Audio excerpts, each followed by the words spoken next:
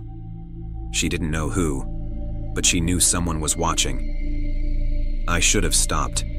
I should have disappeared from her life before she could find out the truth. But the fear in her eyes only made me want her more. One night I found her standing outside the coffee shop, phone pressed to her ear, speaking in hushed tones. I stayed in the shadows, listening. "I think someone's following me," she whispered. "I don't know. It's just a feeling, like someone's always there, just out of sight." The person on the other end said something I couldn't hear. "No, I haven't seen anyone," she said. "But I know I'm not imagining it." She was scared. It made my pulse race. I had to be more careful, more patient. If I wanted this to last, I couldn't rush. That night, I stood outside her building longer than usual, staring up at her window. The light was off, but I could see a faint outline of her curled up in bed. I imagined slipping inside, standing at the foot of her bed, watching her sleep. I wanted to know what she looked like up close, the details I couldn't see from a distance. The curve of her lips, the shape of her hands, the way her eyelashes fluttered against her skin when she dreamed. It wasn't enough to watch anymore. The next night, I waited until she was asleep. I forced the front door open as quietly as before, my footsteps light on the stairs. Her apartment door was locked, but I had planned for that. I had been studying her for weeks. I knew she kept a spare key hidden in a potted plant beside the door. It took less than a second to retrieve it, less than a breath to slide it into the lock. The door opened with a soft click. The apartment smelled like her, warm and sweet, with a hint of something deeper beneath it. I stepped inside, closing the door behind me. The glow from the streetlights seeped through the curtains, casting long shadows across the room. She was asleep. Her chest rose and fell in slow, steady breaths. Her lips were slightly parted, her hair a dark halo around her face. I stepped closer. My heart pounded so loudly I was sure she would wake up and hear it. I reached out, my fingers inches from her cheek. I could feel the warmth of her skin even without touching it. And then she stirred. I froze. Her eyelashes fluttered. A soft sigh escaped her lips. I took a step back, slipping into the shadows before she could wake fully. My heart was racing as I crept back to the door, locking it behind me as I left.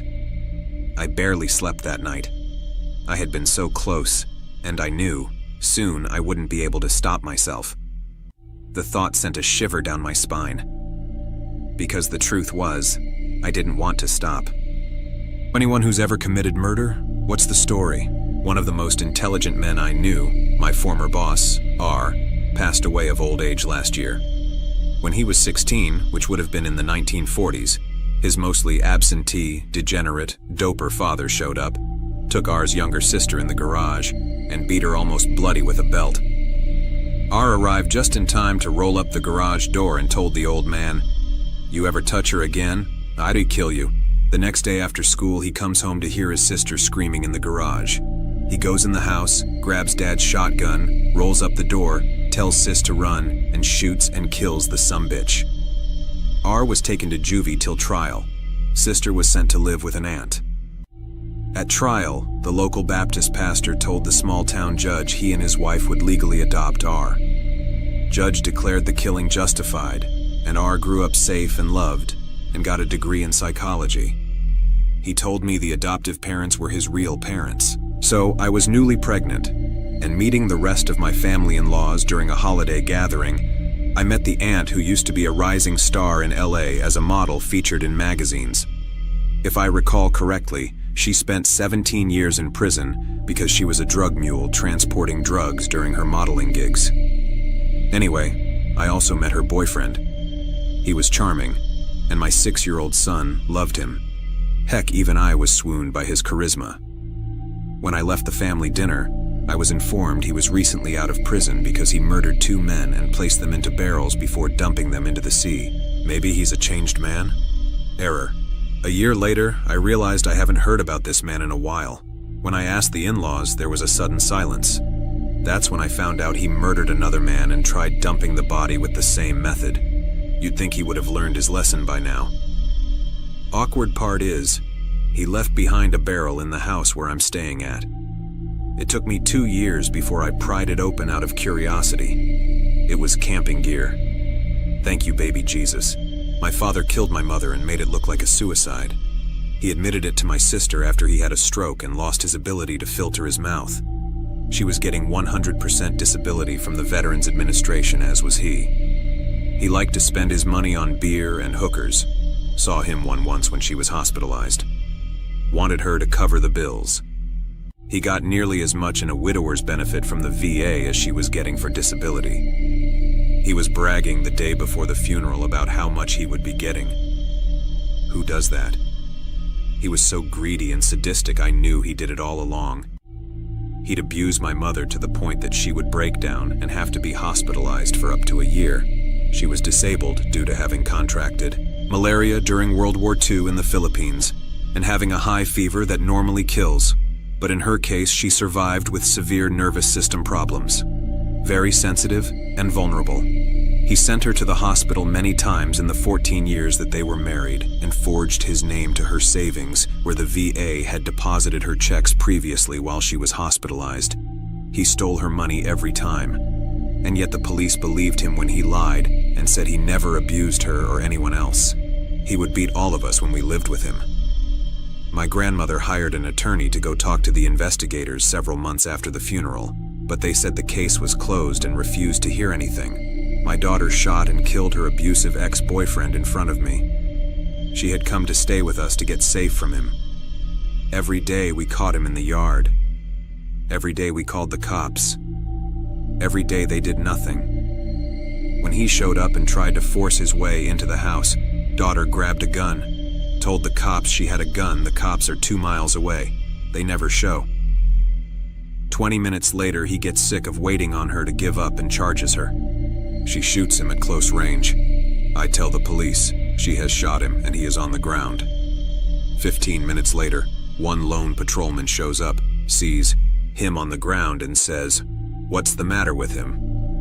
No ambulance ever showed up even though he was alive for a while after he was shot. They had a restraining order on him we had called daily for a week. They still arrested her for killing him. You know how a grand jury meets once a month to decide if they will proceed with prosecution? They didn't decide for 2 years. Then they let her go as a good shoot. They could have told us that before we spent $20,000 on a defense attorney, and no. We didn't get the money back, even though he never had to defend her. Of 7 years wore a red ribbon on her wrist when I found out why it shocked me to my core. I am 35M and have a wonderful wife who is 32F. We have been married for 7 years and have 3 beautiful children that gave me shivers of excitement down my spine when they were born. My wife, Marianne, has suddenly been starting to wear a red ribbon around her wrist ever since our last date night, July 18th, 2023. I wonder sometimes why she wore it. The day I found out why she did was the day I almost hung myself out of confusion. "Honey, you're back from work," she said with a slight grin on her face whilst tightening the ribbon around her wrist. "Hi, babe. The office was a bit crowded today, so my boss let me come home early." As I replied, a disgusting stench drafted into my nostrils. I immediately gagged, wonder what the hell the smell was, and noticed it came from the direction in which my wife sat. "Babe, what is that smell?" I say, pinching my nose in disgust. "Oh, nothing," she said a few moments later. I looked at the red ribbon and noticed it was a bit stained. So without warning, I just pulled it off. Beneath the ribbon was the most vile thing I have ever witnessed in my entire life. There, underneath the ribbon, was bits of torn flesh, rotting as maggots swarmed her hand. I instantly shrieked and ran out of the room, barfing in the bathroom. I am currently writing this post as she is banging on the bathroom door, begging me to open it up. What should I do? Daddy's never gonna hurt you again. I was my dad's only child. Being a daughter, you'd assume a father would be protective. I'd get beat regularly, and much worse. When you're 6, you'll do what you have to in order to survive because running away is not an option. I suppose I knew it was coming. It was Friday night, and once night had fallen, and it was only my mother and I. The dreaded routine of beatings and grasping at the straws of futility would only be a matter of time. Go, Lily. Go sit in the closet and wait for me. My mother was a Cuban immigrant with nothing but courage flowing through her veins. Still, I never understood at the time what a restraining order was, nor why it could so easily be broken. When the rumbling engine rang out and potent exhaust fumes began to flow through the vents, I could only recoil, because evasion was my only defense. Predicting the level of his rage depended on the force of the car door slamming. So when it audibly shattered the driver's side window, I knew it was worse than ever. As a child, my anxiety would render me unable to move. A spider flashlit. I couldn't make split decisions, so when the door is kicked down and I hear, "Helena, Helena, you bitch, that door better be unlocked." Zrania, I likely was staying put, even if running was the best choice. By this point, I'd dissociated from my body by focusing on 2 ants on the floor carrying piles of potato chip crumbs when the thud of my mother's body hit the kitchen floor. I could unwittingly escape the horrors inevitable to come by staring at a spot on the wall and imagining myself watching from the other side of the room to cope until it ended, every single time. As for Mother, this night, no words were uttered. She never got a chance. "Lily, baby, Daddy's home. Come out and Daddy won't be mad." Muscles tensed agonizingly tight. I was frozen once again. Tears streaming down my cheeks.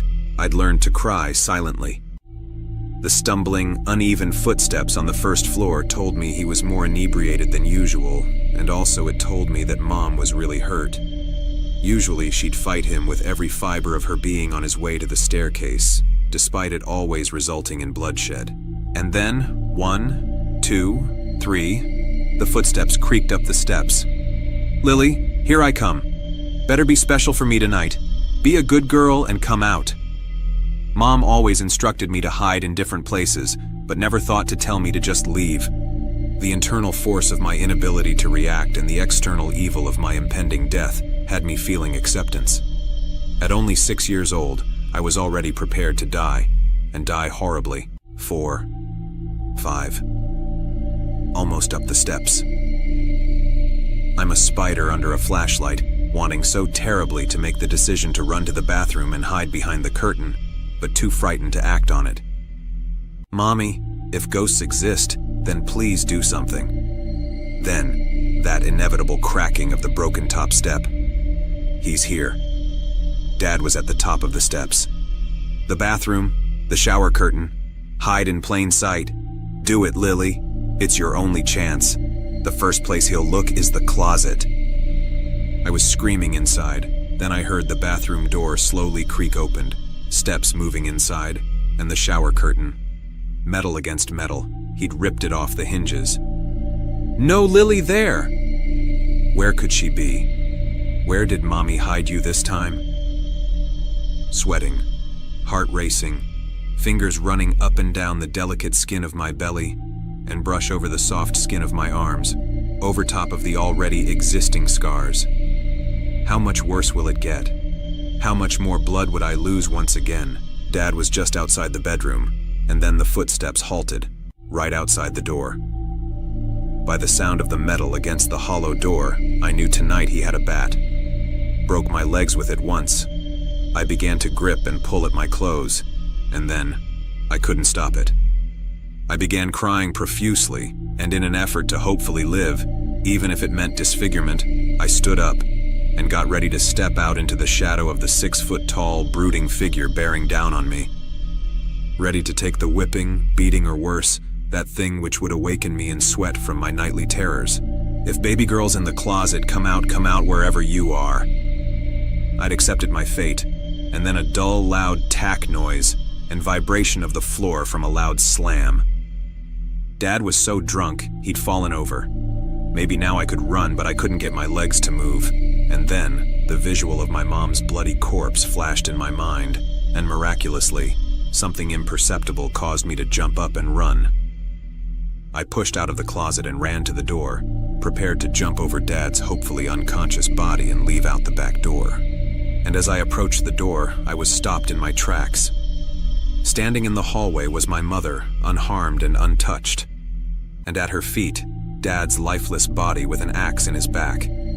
I gazed up at my mother with watery eyes in wonder and astonishment, and when her eyes met mine, she said the sweetest thing to ever fall upon my ears. "Mama found a good hiding spot, baby. Daddy's never gonna hurt you again." Horrifying experience during quarantine. I was upstairs in my room one night playing video games with the volume really loud when I thought I heard noises coming from downstairs. I muted the TV and listened closer. Nothing. I resumed playing the game for another hour when I heard it again, only louder. I was sure I heard it this time and was a little freaked out. To assure myself, I went downstairs to the basement where I thought I heard the noise coming from. As soon as I opened the basement door, I was hit with a cold breeze.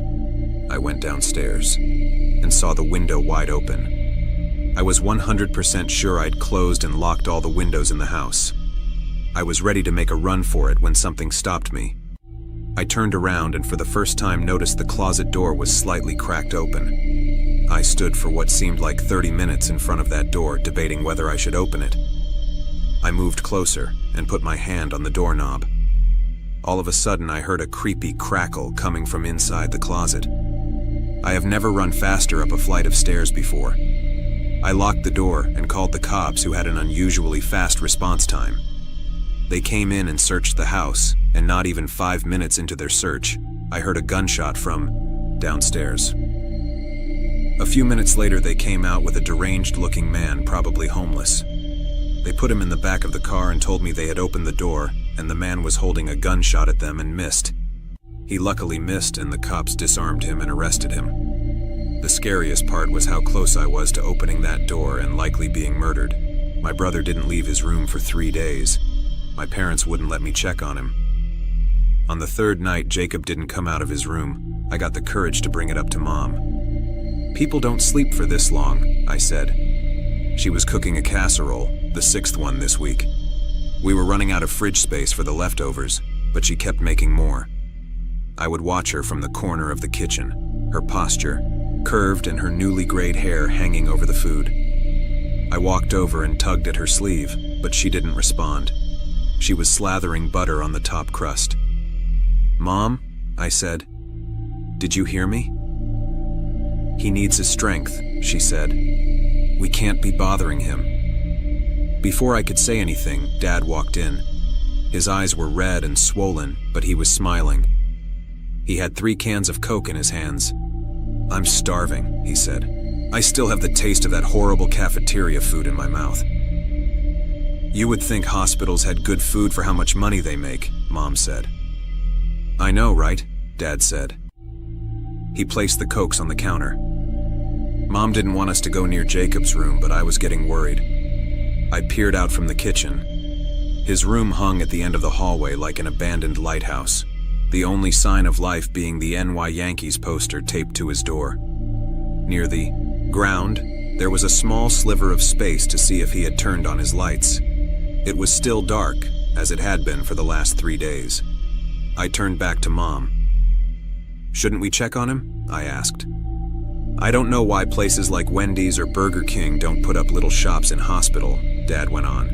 "I mean, you have hundreds of people who are stuck there for days on end. That's consistent business. It's all politics," Mom said. "They sign these big contracts that are impossible to break." Right, that makes sense, right." Dad was standing next to Mom now, his face inches from the casserole. He took a long sniff. He said. "Smells great. Do you want some of the leftovers while this finishes in the oven?" she asked. "I think we still have some from yesterday. Wasn't the spinach and ricotta one good?" "Very good. Very, very good," he said. I couldn't stop eating it. "Jacob's gonna devour these when he gets the appetite," Mom said. I turned back and took a step into the hallway. The distance between me and his room felt long and narrow, like a high wire. When I got away from the casserole smell, I hit a different smell. It reminded me of old gym socks. Even with Mom's array of candles and incense, I still smelled it.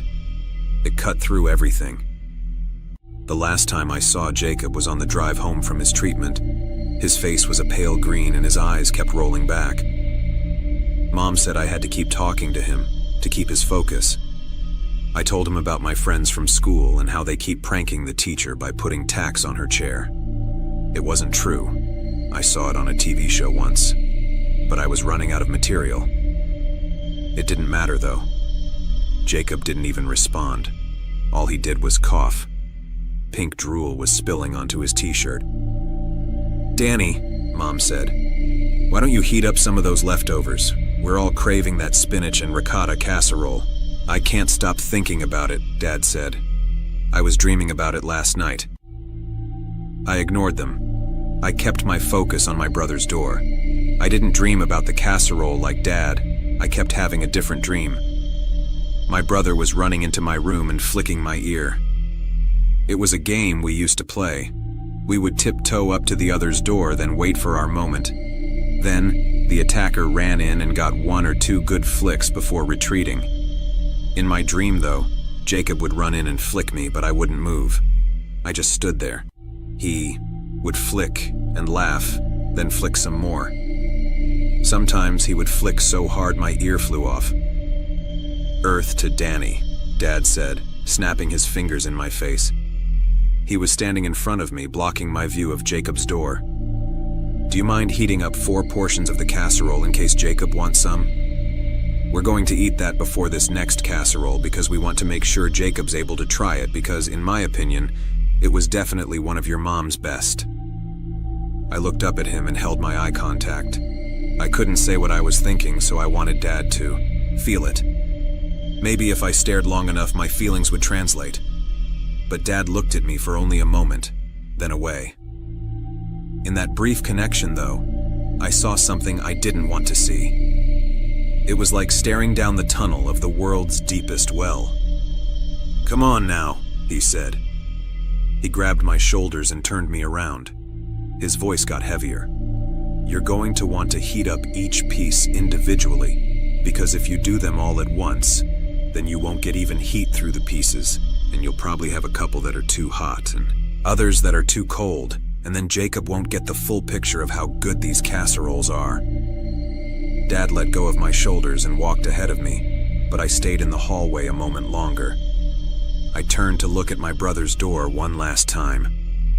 I fantasized about walking up to it and going inside, but I was afraid Mom would yell at me. Besides, I never liked going in there. He had a puke bucket next to his bed which always had pink splatters in it, and there were always clumps of hair on his pillows. Back before the last hospital visit, Mom would make me go in there and talk to him, but I always made up some excuse, like I had a cold and didn't want to get him sick. When I couldn't get out of it, I would stay in there for a few minutes and watch him try to breathe. I would tell him about some TV episode I saw, then run back to my room. I looked up.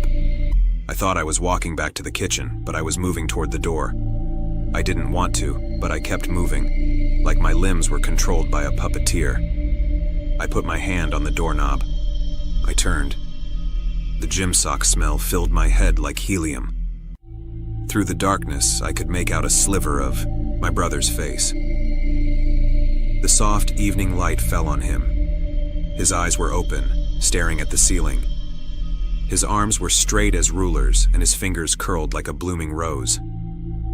I walked to the side of his bed. Red spit fell off his lips. He looked like a frowning clown. I flicked his ear. It was hard. I walked out and closed the door behind me. As I walked back, I seemed to forget what the inside of, his room looked like. With the door closed, it could be anything. Jacob could be doing jumping jacks, or reading comic books, or plotting his next ear flick attack. When I walked into the kitchen, I heated up 4 plates of spinach and ricotta casserole. When they were done, I wrapped Jacob's plate in aluminum foil and put it in the oven to keep warm. Then, Mom, Dad, and I sat in the dining room and ate in silence. Dad said we never had an attic, but I knew he was lying. It all started in 2012, following my 5-year-old brother's death. Grief made itself at home in the deep wound left by the loss of our mother only 3 years earlier.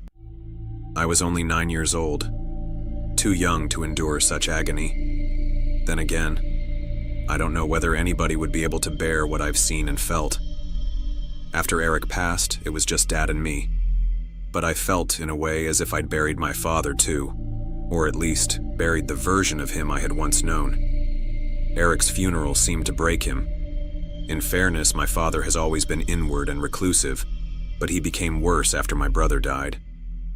Some nights he'd leave my dinner on the table, then I wouldn't see him until the morning. "I miss Eric," I tearfully confessed one evening, and Dad simply replied, "We need to move on, Lorna."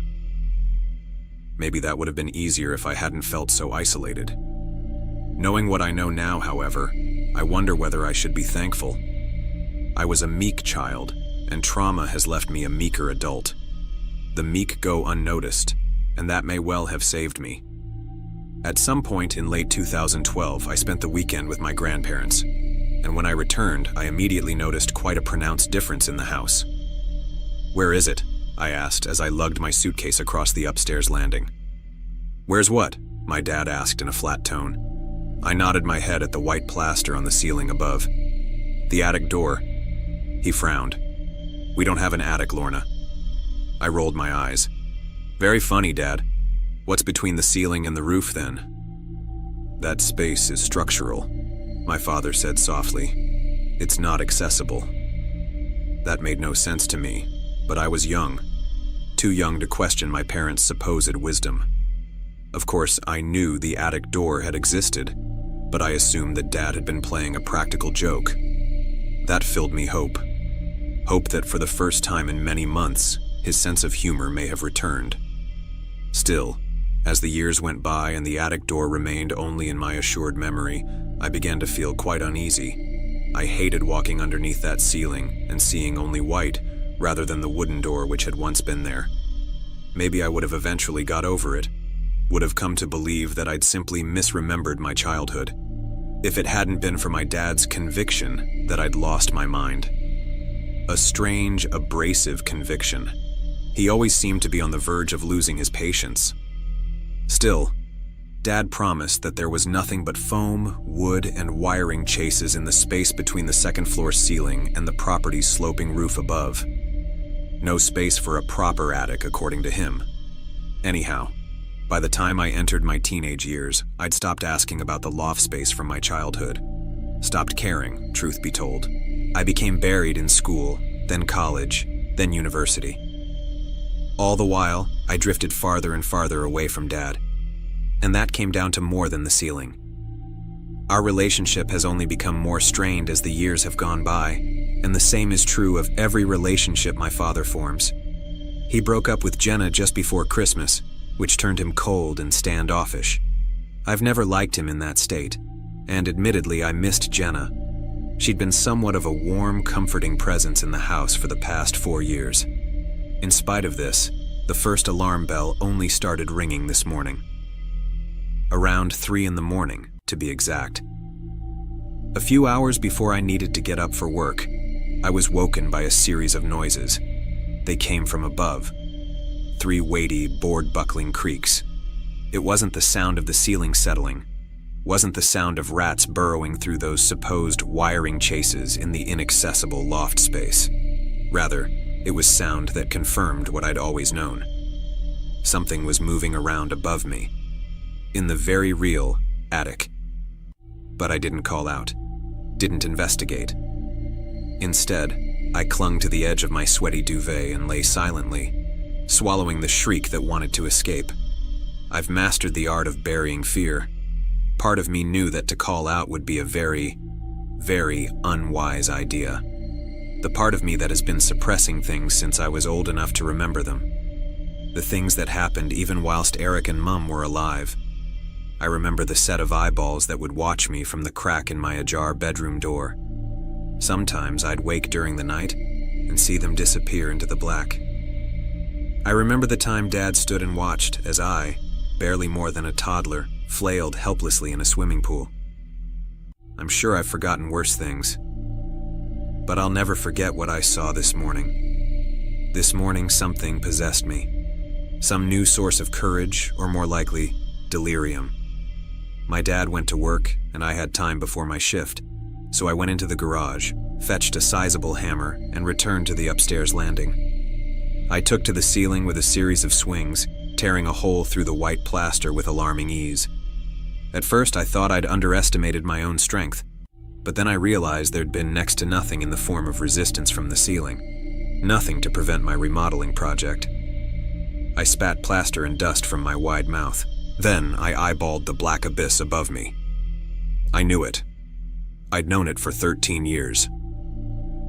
The space above the second floor wasn't filled with piles of foam and wooden beams and wires. It was a black, empty void. There was, and always had been, room up there. There had always been an attic. Part of me wants to end here, but I'm currently sitting in a police station, trying to keep my mind off everything, so I'm going to tell you what I told them. I set up a ladder on the landing, climbed into the attic, then lit the space with my phone torch. Now, I don't know how the loft space used to look. After all, I hardly had reason to go up there as a 9-year-old. However, whatever purpose it once served, it serves a new one now. I hurled my guts across the floorboards when my light caught the first of the bodies. A woman was bundled up in a large, translucent plastic bag, a maggot-filled bag. The remaining flesh of her bloody face was peeling away to reveal a wide-mouthed skull, but enough features remained to identify her. It was Jenna. As I moved the torch beam, I nearly lost my footing on the ladder. I wasn't horrified by the sight of Jenna, not even by the sight of the many other plastic-wrapped corpses, some little more than ashes in tattered clothes. I wobbled in fear when I saw the shrine, for lack of a better word, near the back of the attic. Surrounded by fresh burning candles were 2 long, rectangular wooden crates. Crates with what seemed to be sturdy lids and brass clasps. These were no crates. I know that. About half an hour ago, an officer informed me that my father hadn't returned home. They haven't found him. Sooner or later, I have to leave this place, but I don't want to do that. I'm terrified. I should feel safe, apparently. The police officers have promised to get me far away from here. They've promised to watch me, to protect me. They promised not to let me out of their sight. How on earth will they keep that promise? Nobody's ever stopped my father from making things disappear before.